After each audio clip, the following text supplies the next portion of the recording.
An initiative to streamline ESG metrics is in the works. It's a plan to measure stakeholder capitalism that companies can actually report on regardless of their industry or region.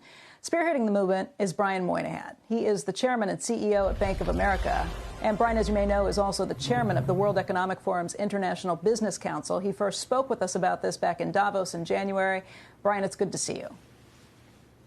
It's good to be here, Becky, and nice to see you again. Let's talk a little bit about what's happening here. To this point, companies that are focused on ESG, it's kind of been an alphabet soup of how they measure these things and how they keep standards on it. You've been working on pulling together something. What are those metrics at this point, and why is it important to have standardized? Well, I think when I think about the metrics, I think about three C's, that they're comprehensive, that they represent convergence, and their clarity. And so they're comprehensive in that they cover people and prosperity and governance and planet. So they cover all the SDGs, which is important because various constituencies want to learn about one metric or the other.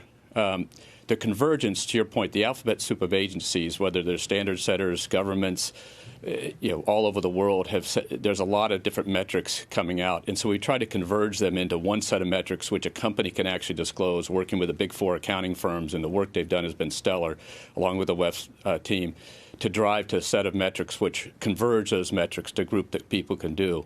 And then there's clarity. When you're asked by a shareholder, how do you do on human capital?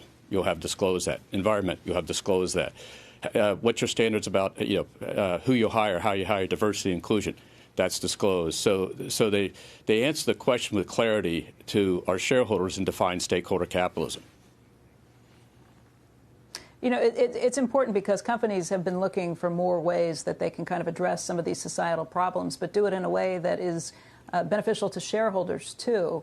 I guess I would ask, when you get this standardization, what does that mean? You think more investors will start looking at companies on these metrics and start putting maybe their shareholder dollars behind companies that fare well on these metrics? Well, at the end of the day, to solve these huge problems that the world faces, this is UN Week, and the SDGs are the statement of the world of what we'd like to make progress on, you have to bring capitalism to the task. Charity can't do it.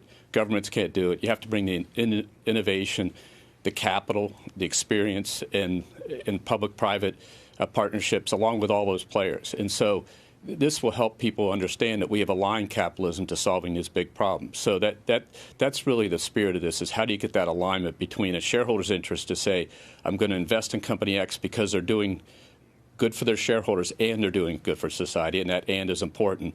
How do you give them the information so they can make that determination? Our research shows that companies that do well on ESG end up doing better or fail less. Those are important criteria for people to think about. And so it's whether your customers who want to see this, whether it's your employees who want to see this, or whether it's your shareholders who want to see this, or whether it's other constituents, it provides that clarity and that alignment. But the most important thing, it aligns capital. It aligns capitalism. It defines capitalism the way that people want to define it, which is stakeholder capitalism in solving the big problems of the world.